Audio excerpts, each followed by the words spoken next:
Welcome, and thank you all for joining us today. I'm Deborah Rosati, founder and CEO of Women Get On Board, and I am a fellow chartered professional accountant. I'm passionate about good governance and board diversity, and I, as well, serve as a member of the CPA Canada's Corporate Governance Advisory Committee. I will serve as your moderator for today's session. I'd like to begin by acknowledging that we are on the territories of the Mi'kmaq and the ancestral traditional lands of the Mi'kmaq people.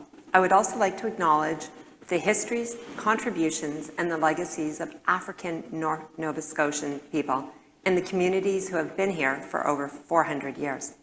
Today is also the 22nd anniversary of 9/11 terrorist attacks. We will pause to remember the victims, survivors, their families, and all the rescue and recovery workers. Like you, I'm a proud Canadian CPA.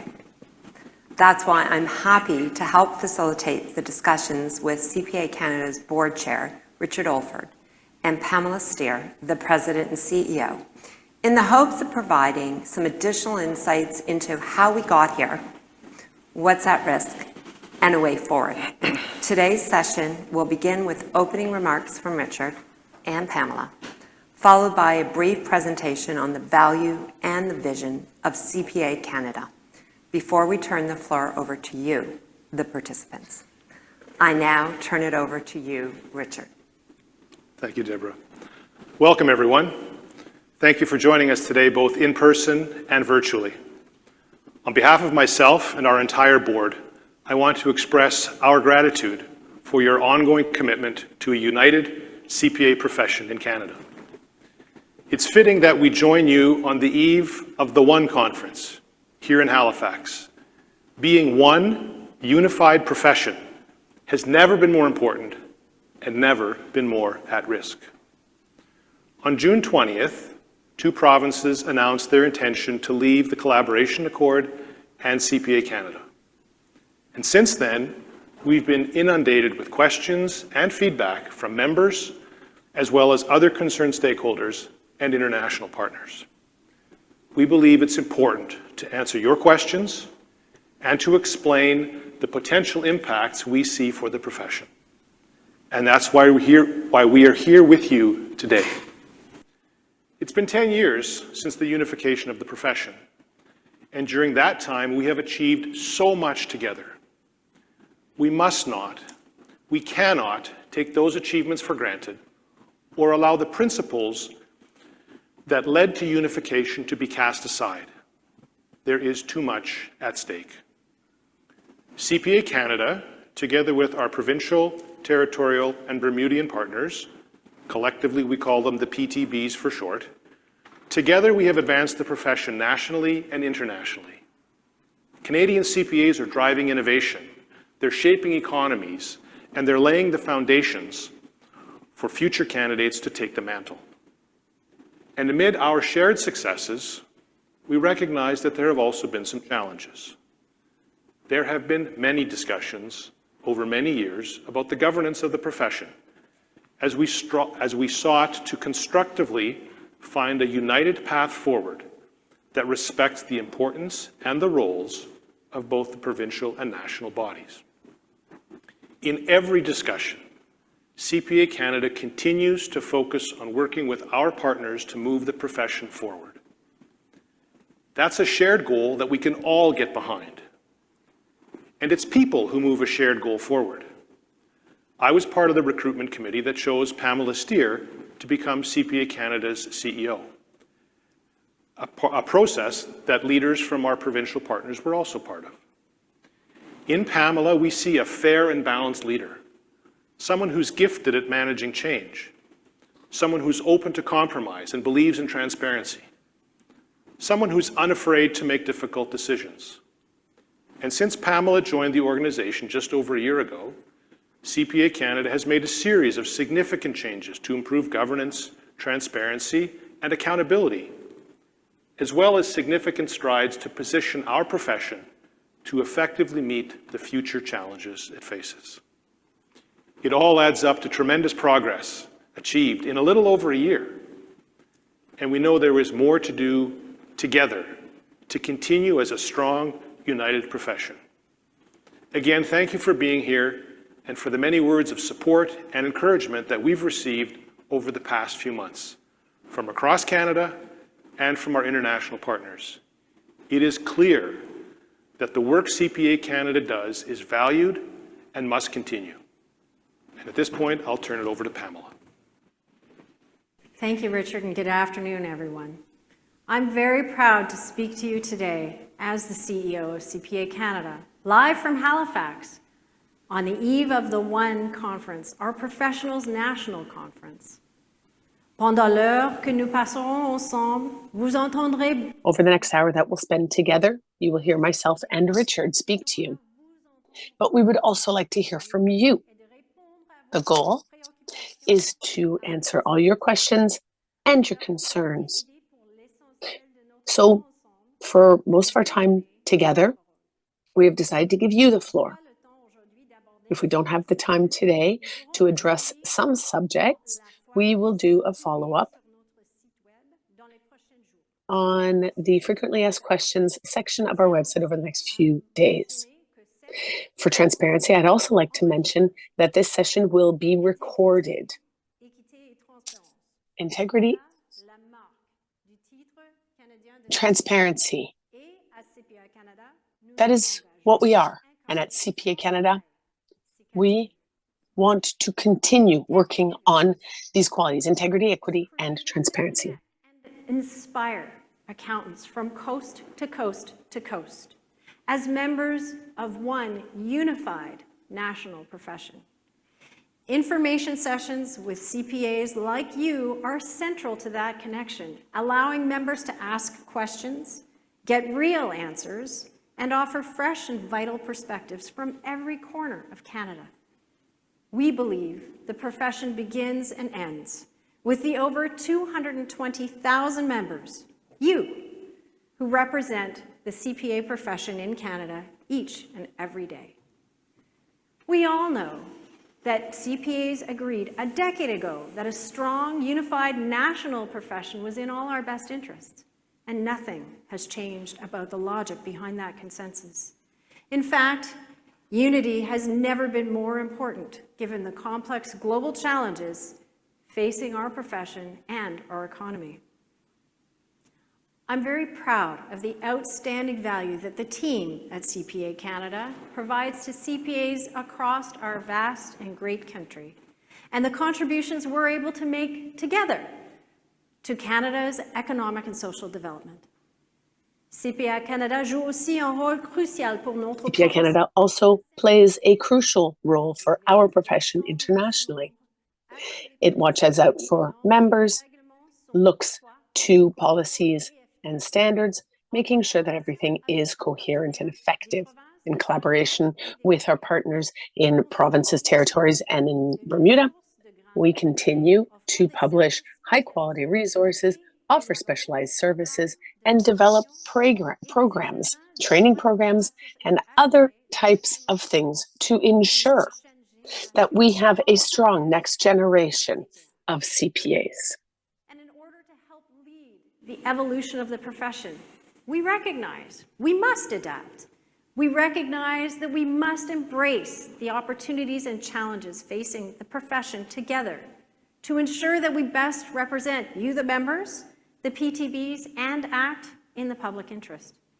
And most importantly, we recognize that every decision we make is about you and what's best for the profession.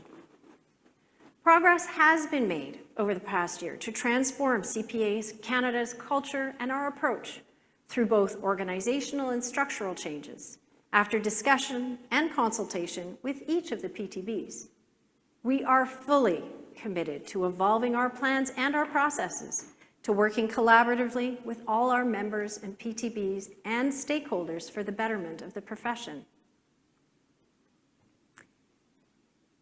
Before I answer your questions today, I'd like to take the opportunity to provide you with a better understanding of the scale of work that CPA Canada does each and every day. I can honestly say that before I joined CPA Canada as its president and CEO, I really didn't fully understand or appreciate the extent of this work or the impact it has here in Canada on the profession, as well as around the world. So let's have a look. We are 220,000 strong, one of the largest global accountancy bodies in the world. Our collective influence stretches way beyond our borders to shape the profession. We serve as an ambassador, your ambassador, to Canadian institutions to advise, to influence, and make an impact. Examples of this include appearances before the Supreme Court, Senate committees, and pre-budget consultations. We can all be very proud of our profession's reputation on the global stage. Canadian CPAs punch way above our weight when it comes to impact and influence. We are a sought-after research partner, as demonstrated through our collaborations with IFAC, AICPA, the GAA, and other global accountancy bodies. Recently, we led a coalition of Canadian champions to bring one of 2 International Sustainability Standards Board global head offices to Montreal. And our research has been influential in the development of those sustainability standards. Working with our PTB partners, we have a great network of more than 7,300 dedicated volunteers to give back to their communities through initiatives such as the CPA Martin Mentorship Program for Indigenous students, the Financial Literacy Program, and opportunities to serve on one of the profession's many boards, committees, and working groups.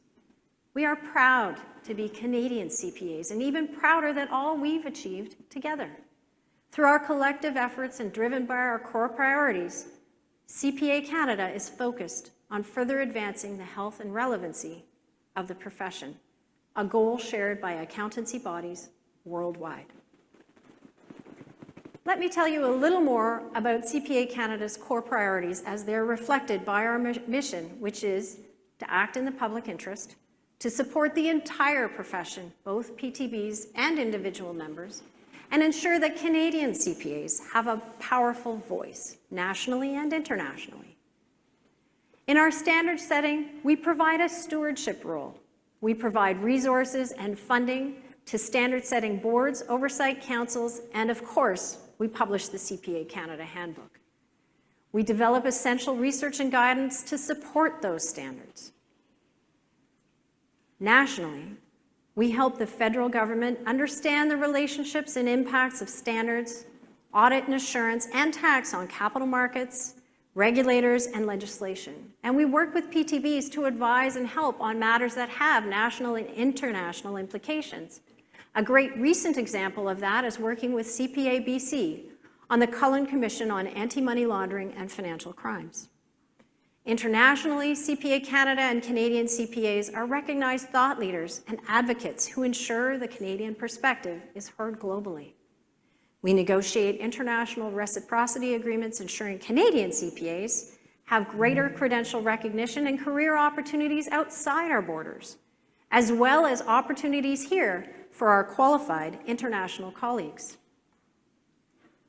We provide timely and consistent research and guidance on important topics to you, including the economy, sustainability, and artificial intelligence, to help CPAs be on the forefront of global trends. And for small and medium practitioners, we provide essential guidance, templates, and support, acting as a quasi-national office for the S&P sector. And as I mentioned earlier, we have a great partnership with all of the provinces and territories as we help to work through building financial confidence in our Indigenous communities, with new Canadians and young and old alike. We reach out to people living in Canada in all corners of our country with our financial literacy programming. In pre-certification and education, our experts have decades of experience creating the professional education program, preparatory courses, and the common final exam, of course, to ensure education and qualifications are delivered by the PTBs and it's uniform, coordinated, and consistent right across the country. Our expertise is unparalleled and it's quite unique. in development of resources like the in-depth tax program and other technical programs and certificates for members and other professionals as well. And we provide a central role in developing curriculum and content to support the new certification program about which many of you have heard. As an organization created for and by CPAs, nothing could be more important than transparency and accountability. And we've taken steps in the last year to even further enhance that transparency and improve the information provided both you as well as our PTB partners. It's vital that you get value for your investment as a member. So where does your $400 of fees go? Actually, for those of you who are looking closely, and I know you're good CPAs, the chart actually adds up to $462. $400 is from your membership fees, and the remainder is largely covered by our strategic investment fund, looking to the future, which includes funding for the creation of the ISSB Canadian headquarters, the startup of the new Canadian Sustainability Standards Board, and a number of other one-time operational improvements. I'll just pause here to point out that over 1/3 of your fees go towards standard setting, and rightly so. It is the foundation of our profession. And that doesn't include all the templates, guidance, and support which surrounds those standards. That money is included in the next largest slice, which also includes thought leadership and professional development, academic and applied research that has national and international influence. We are continuously seeking to make your membership dollars have the biggest impact for you and the entire profession. I'd like to turn it back to Richard now, who's going to take us through our membership and our governance. One of the questions we get a lot is, how does membership in CPA Canada work? Well, it works like this. CPA Canada has two classes of members. There are organizational members, being each of the provincial, territorial, and Bermudian bodies, and there are individual members, the CPAs. And currently, in order to be an individual member of CPA Canada, you must be a member in good standing with your provincial or territorial body. So when a provincial body withdraws, its CPAs cease being individual members of CPA Canada. We understand how important being a Canadian CPA is to members and the high regard in which it is held internationally. Another question we get a lot is, how does the oversight of CPA Canada work? And as you can see, CPA Canada's board of directors is comprised of 12 directors. To address the size differences across Canada, the 8 directors that are nominated by the regions break down like this. Ontario and Quebec each have 2 board directors. Alberta and BC each have 1. Saskatchewan and Manitoba share 1 director appointment, and the Atlantic provinces, together with Bermuda, appoint 1 director to the CPA Canada board. The remaining 4 members of the board are selected by the board. 2 are public directors through an application process, and then there's the chair and the vice chair, who are members of CPA Canada. As many of you know, we've been engaged in a governance review for over the last 5 years. That review has largely been about how decisions are made inside the profession, how we balance the provincial legislative requirements which create the profession, how we balance that with the agreement that we set out at unification that the profession benefits by doing some very important work together. That collaboration accord provides only brief and broad terms for withdrawal. It does not actively address the how of a withdrawal. Those details will have to be worked out. There's also a separate education agreement, and there are other agreements and other working relationships that are affected. And these must now all be re-examined in light of the recent withdrawal announcements. Pamela? Thank you, Richard. While discussions with the withdrawing provinces are ongoing, we believe in the responsibility to engage with members before making any major changes that could impact the profession nationally and internationally. This is your profession, and your voice matters. C'est votre profession, votre point de vue est précieux. This is your profession. Your voice is important. The CPA profession at this time of unprecedented change in the world around us. But we must do this together. Thank you for being here today, and I look forward to answering your questions. Thanks to all of those of you who have already submitted questions along with your registration for today's session. We received many thoughtful inquiries and have selected some of those questions to reflect reoccurring themes that we'll address before we get to live questions. So without further ado, let's get started. We've received a few questions from members who are confused about the reasons for withdrawal.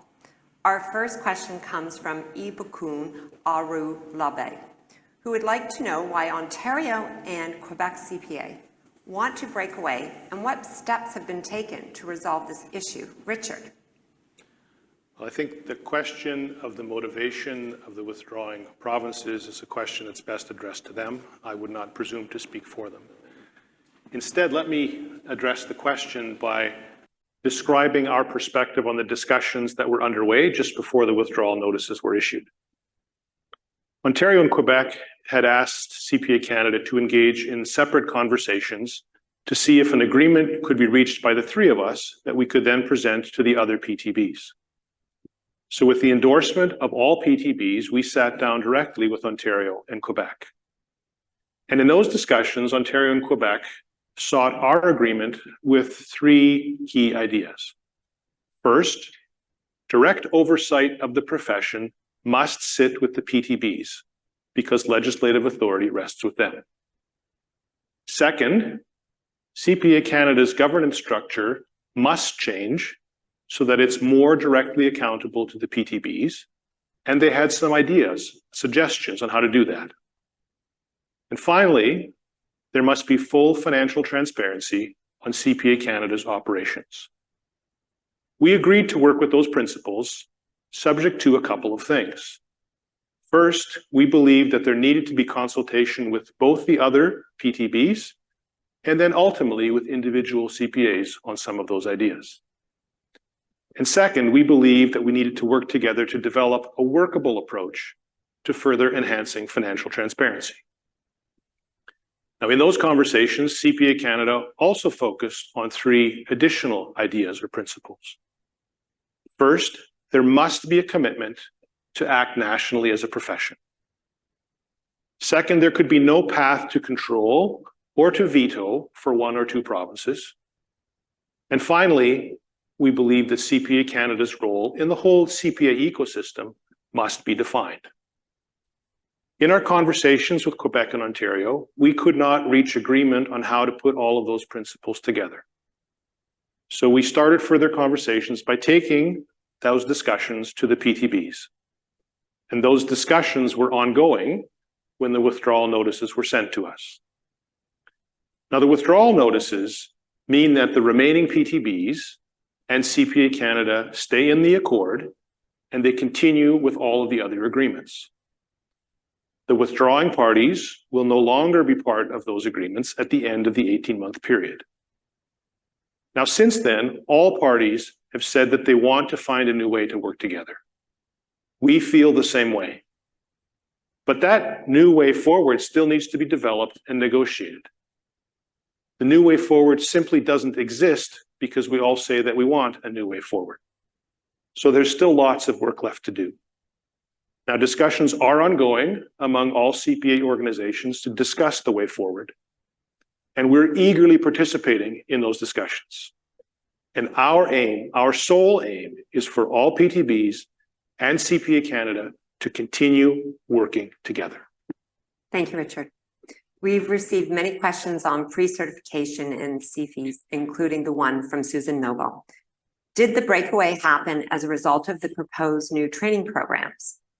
The new training program is of concern to many of us, and this one from En Français from Derek Eugene. So I will turn it over to you, Pamela. Thank you. De Derek, quel est l'avenir de l'examen? Okay, so from Derek, what is the final outcome for the FC final exam, the CFE? Is it necessary for certification? Well, first of all, let me answer the question asked in English. It's not a new question around certification. The development of the program was guided by partners from provinces and territories and the Bermudas. CPA Canada had the role to support mobilizing resources and finding expertise. We believe in the pertinence of this program very profoundly. It's important to invest in the next generation of CPAs. We are determined to honor our obligations, to be obviously transparent throughout the process, and to invest in the next generation. With EFC specifically, no change has any impact on nominees who will be up for the examination this year and also in May or September 2024. Possible repercussions for students are more a concern. Provinces that come out or leave the agreement will have to determine their next steps, and therefore we have to work that out. How is FRAS Canada funded from CPA Canada? And would this be affected by CPA Ontario and CPA Quebec withdrawing? Pamela. Thank you, Sarah, for the question. For those of you who don't know, FRAS stands for Financial Reporting and Assurance Standards Canada, our standard setting body. The Independent Review Committee on Standard Setting in Canada, known as the IRCSS, released its final report in March. And they've recently published FAQs on their website, which I encourage you to explore. But let me give you a few highlights here. First of all, they want to ensure that the benefits of the existing framework are preserved. And at the same time, we're looking for a higher level of independence. And so talking about the notion of creating an organization that we call Standards Co. at the moment, which is designed to help further enhanced independence and create a vehicle for diversified funding. Because at the moment, the only organization or group that pays for the setting of standards are Canadian CPAs. And the idea is that CPA Canada's funding level will remain consistent because we're now layering on top of that sustainability standards with the creation of the CSSB. Here I would note that both the withdrawing provinces have indicated their ongoing support and funding of the standard setting, but the details for that still haven't been agreed to. CPA Canada will continue its stewardship role, will maintain ownership of the intellectual property on behalf of the entire profession, as well as providing staffing, services, and support, and of course, continuing to publish the CPA Canada Handbook. And this is very analogous or very similar to international approaches, including the IFRS Foundation. Thank you. The next question comes from Gordon Duff. What is your response to CPA Ontario's acquisitions of a lack of transparency on how you spend the membership dues of Ontario members? Pamela, maybe we can get that slide up on transparency so you can refer to it. Thanks, Deborah. Gordon, thank you for the question. It is an important one for sure. And I'd just like to start by saying we outright reject those accusations. It's just simply not the case. We have started providing quarterly reports to our PTB partners, and we're open to even more transparency. I consulted with every PTB asking for their concerns and suggestions. That was a priority in my first several months as I traveled across the country to meet our PTB partners. And that resulted in a reorganization of CPA Canada and a 10% reduction in our staffing. There has been an unprecedented level of review at a detailed granularity by all the PTBs with CPA Canada, including all of the CFOs of each organization and at the national body, to really find out where the money is spent, as we just went through, as well as much further review on the education budget, which is funded separately by candidate course and exam fees. We have revamped the financials this year in the annual report so that it is much more accessible to you, the members, to understand where your money goes.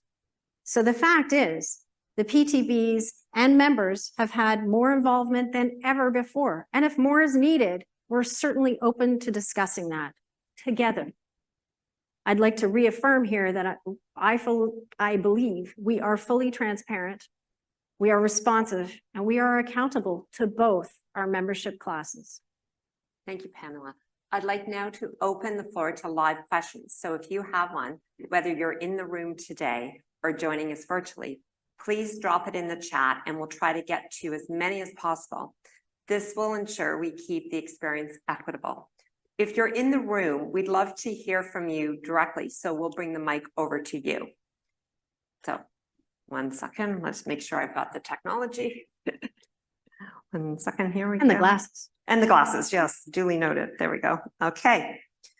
So I'll take a question from the video virtuals from Tyrell Burton. A question to follow up to Richard's comments. Is it possible for Ontario and Quebec to continue as part of CPA Canada, or is it a done deal for them to leave? Richard. The withdrawal notices create a definitiveness to the current situation where they have indicated intention to leave CPA Canada. So that leaves us in a position where we must, to be responsible for the profession, continue to work on what that looks like. At the same time, all PTBs have said they would like for us to continue to work together. We share that view. How that will be achieved needs to be worked through. Could they remain as part of the current arrangement? I presume that's a possibility, though they have, from our point of view, it's a possibility, though they have indicated that's not open at this point. And so the discussions that are ongoing are trying to find alternative ways that we can work together so that we continue to be working together as a unified profession.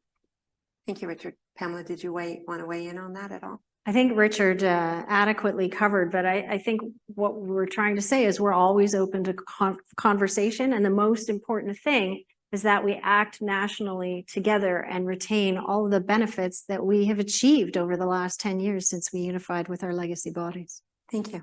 We have a question from Thomas Hoffman. I'm a proud member of both CPA Canada and CPA Ontario, and I'm upset with this recent public controversy. How can we have confidence that this will be resolved given that the issues have been discussed and unresolved for years? And this is to you, Richard.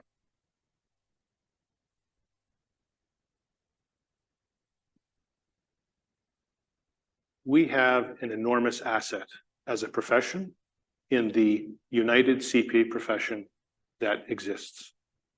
In fact, one of the pre-questions we got ahead of time is whether this change signaled the need to move to having provincial designations, when in fact today designations are granted by provinces.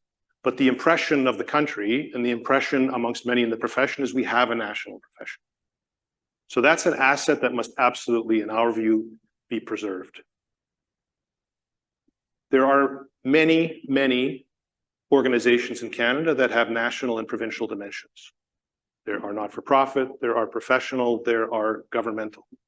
Every conversation I've had with any people in any one of those organizations, they've kind of looked at me and chuckled and said, "You think you're unique?" We all have those kinds of tensions. That's how Canada works. And Canada works really well. And so in the last number of months, things have bubbled up because in our view, some of the proposals were ones that were going to affect members and were going to affect stakeholders and their experience with the profession and how they would interact with the profession. And that became something we believe needed greater conversation amongst the PTBs. And so that has bubbled up now.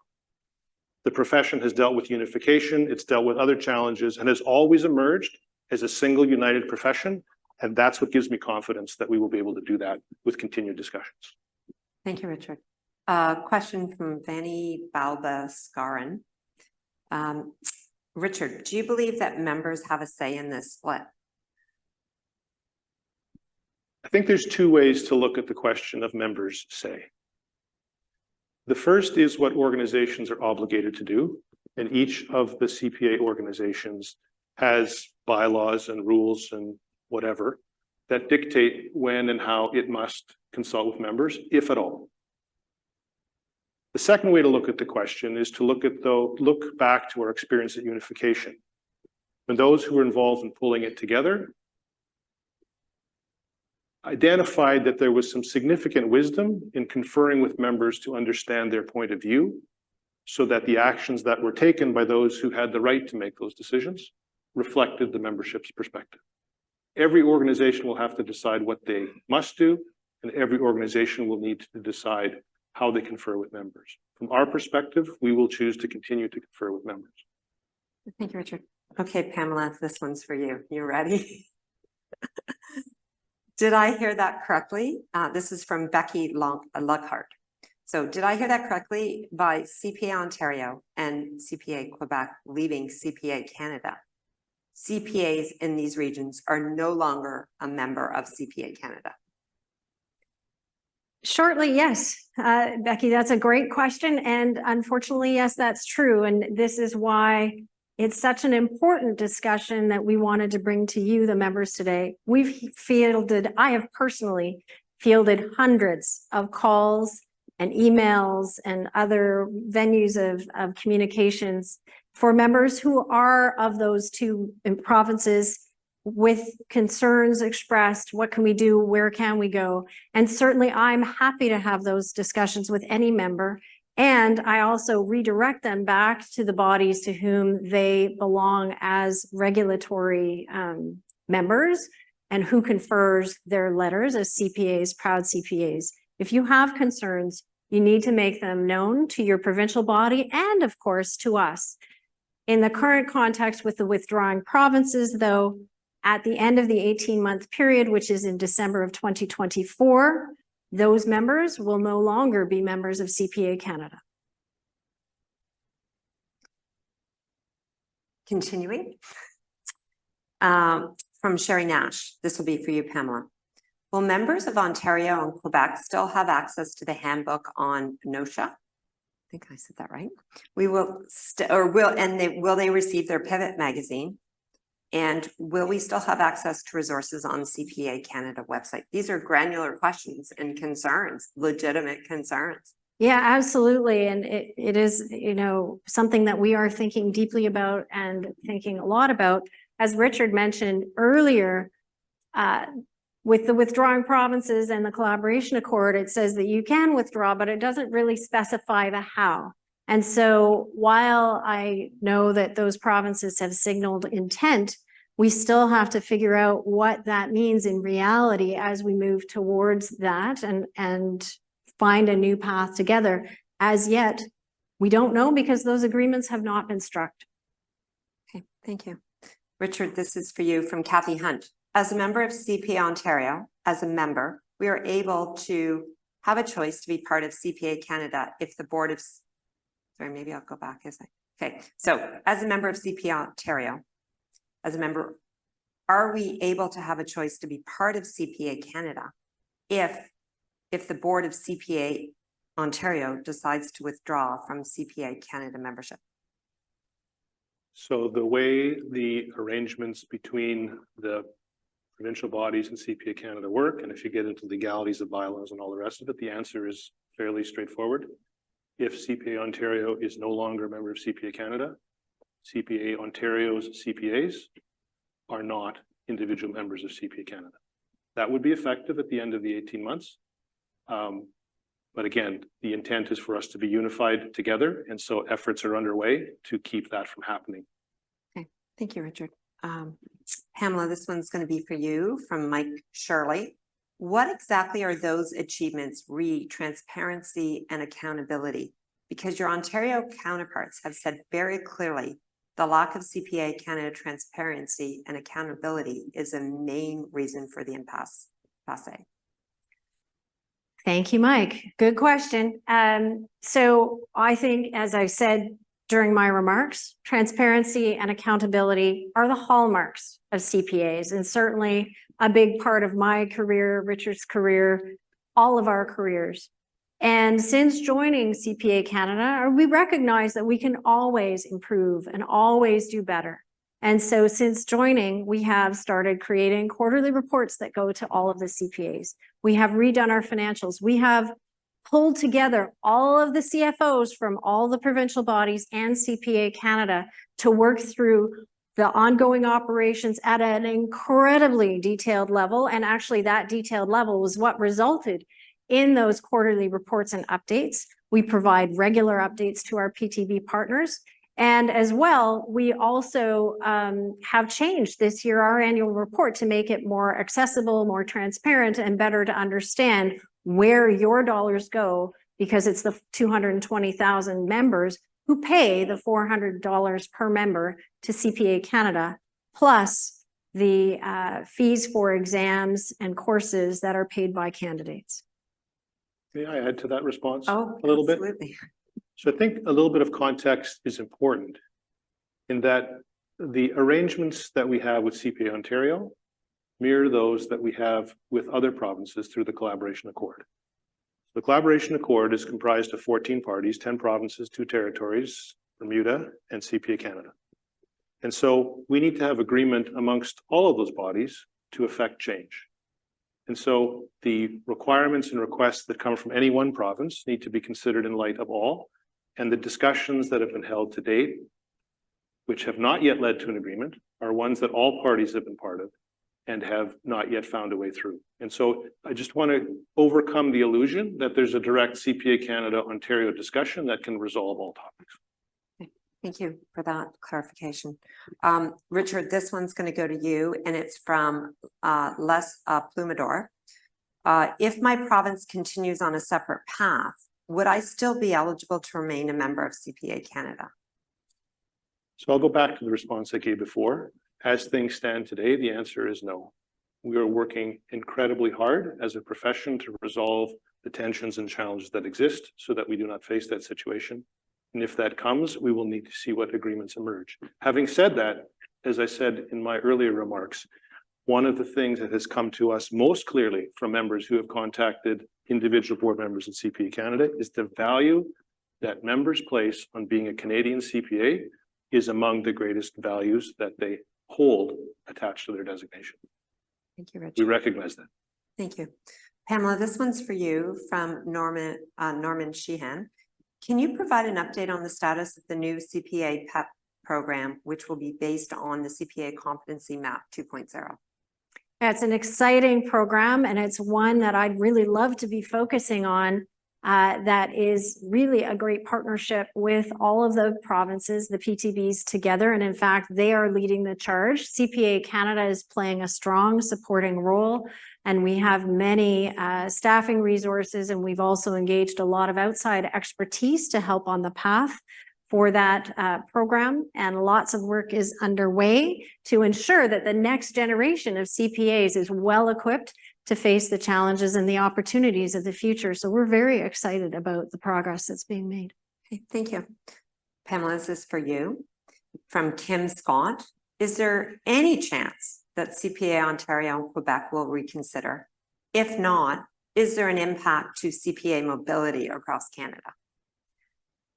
Well, I think there's always a chance. I mean, we are always, as Richard just said, working very hard to find a path forward that works for Canadian CPAs, because we believe having a strong national profession, it is one of the strongest and most admired on the planet, and we don't want to see that at risk. So that's very important. And actually, could you just repeat the latter half? No I don't problem. want to not answer the last You're half. doing a great job. And so, whoops, my cuers need to back up. So I guess the question was, if not, so if they don't reconsider, Right. what is the impact on mobility for CPAs across Canada? So that's a question best addressed to the other PTBs. The internal Canadian Free Trade Agreement guarantees mobility, freedom of mobility. We've all seen challenges with different professions. Currently, there is absolutely mobility of the accounting profession. And I'm just going to extend that a little bit to say it's a little less certain with respect to international mobility and how those agreements will move forward in the future. And that's really important to give our young people these opportunities that are global in nature, as well as to attract new talent into Canada that's qualified so that they can work productively in their chosen profession right away. Thank you, I Pamela. might add to that just Please do. a little bit. There have been a number of questions that are quite detailed or quite granular. What's this? What's with that? How is this going to work? And it's completely natural to zoom in on the things that are most personal. I think it's important as we look at the situation today to zoom out a little bit, because the withdrawal notices have plunged us into a place where there's tremendous uncertainty. And as I described, work's got to be done to figure out what comes next, because there's no contract, there's no understanding, there's no agreement that says, here's what happens. So all of these granular, detailed questions need to be considered in the context of the discussion of how we continue to work together in the future. That's going to take work. It's going to take time. I'm very heartened by the intent that's been expressed by everybody in the profession to find a way. But as I said before, intent doesn't create the agreements. We need to do the hard work so that we have the agreements. Thank you. Pamela, this is for you from Don Lee. What would happen to reciprocity agreements with foreign accounting bodies for Ontario CPAs? Well, I think that follows directly from the last one. I guess I sort of stole the thunder of that question. And the answer is, we're not sure yet. So we have to figure out what that means in the context of a withdrawal, ultimately from a province, and what the impact is going to be on the professionals who reside in that province. Okay, Richard, this one's for you. Would agreeing to CPA Ontario and CPA Quebec demands result in them having control over CPA Canada board? FYI, I'm an Ontario member and would strongly oppose this option. Sorry, could you say that all again? Yeah, okay. So Barbara Scott. Yep. Her question is, would agreeing to CPA Ontario and CPA Quebec's demands, would that result in them having control of the CPA Canada board? And FYI, I am an Ontario member and I would strongly oppose this option. So in the discussions that I referred to earlier, a number of ideas were presented. Not all of them were fully fleshed out. And so you will, if you were listening carefully, which you need not have been, you would have heard that one of the principles we described is that there should not be a path to control or veto. And so we saw that as a possibility in some of the discussions that were being held. And so we raised it to say, we're concerned about this. We raised that concern amongst all of the provinces to get a collective discussion on it. Ontario and Quebec have not proposed that specifically. That is something we thought needed to be considered in the conversation. Thank you for that clarity. Another question in, and this is going to go to you, Richard. And I'll do my best in pronouncing the person's name, Abadali Hamani. Question is in very clear and precise words, what are the main problems that led both CPA Ontario and CPA Quebec to leave CPA Canada? So we'll start with that. Let me give you the second part. It's a two-part question, but and then we'll come back to one, just so you kind of know what. Sounds like Scope. sounds like a CP question. Read all the parts first. Second question, what are the efforts that are being carried on to get them back to CPA Canada? So we'll start with question one. What are the main problems that led both CPA Ontario and CPA Canada, Quebec to leave CPA Canada? Question one. So I would say that there were two types of topics that got a lot of discussion. For the better part of the 5-year period, there was lots of discussion about the inner workings and governance of the profession, how the decision-making works, who makes what decisions, who has what degree of influence, who does what, how the decisions are made. And in our view, those are very important questions, but they were internal, and the answers to them, we did not believe would affect the experience that members would have or that stakeholders would have interacting with the profession or how they would relate to CPA Canada. So that's one category, sort of the internal governance stuff. The second category is that in some of the ideas that were raised on how CPA Canada might be restructured, we saw the possibility for the experience and the relationship of members and stakeholders to be affected. And in our view, that's a public interest concern that CPA Canada must watch for carefully. And we believed that should have consultation together with the PTBs, and depending on where that went, ultimately with members.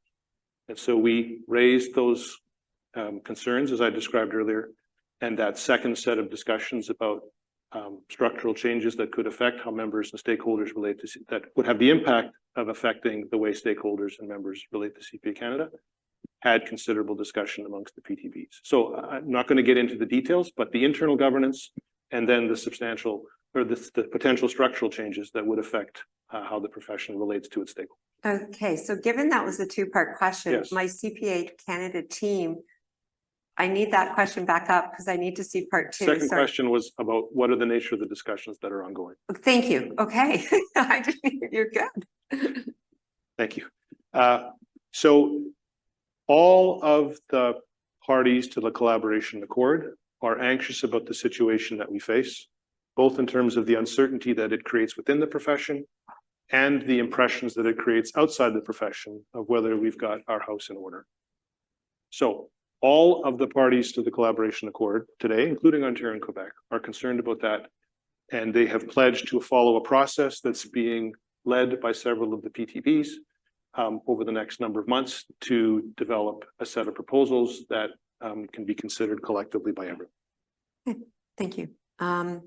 I think this is the last live question, and it's for you, Pamela. Have any of the other PTBs indicated their intent to leave the accord if there's no path forward found? Not at all. We continue to have conversations. A number of my colleagues are actually here in the room with me. And so as Richard said earlier, the agreement carries on with the remaining provinces, and we look forward to forging that work forward together and getting to the important tasks and the challenges and opportunities that face the profession today. So I'm really excited about continuing forward with our partners. Thank you. I think I've been cued. That was the last live. So we are going to wrap the question portion with one highlighting question that's a theme we've saw submitted many times. And this one is from David Ross for you, Pamela. He asks, are you likely a member of CPA Ontario? What can and should concerned members do within your or their respective organizations to avert this unfortunate situation from happening as presently foreseen? Thank you, David. Yes, I am a proud member of CPA Ontario and was very proud to be named a fellow just a few years ago. Our profession has a track record of members consultation, when there are exposure drafts or at unification, there was a lot, years in fact, of consultation done, as well as a non-binding member vote.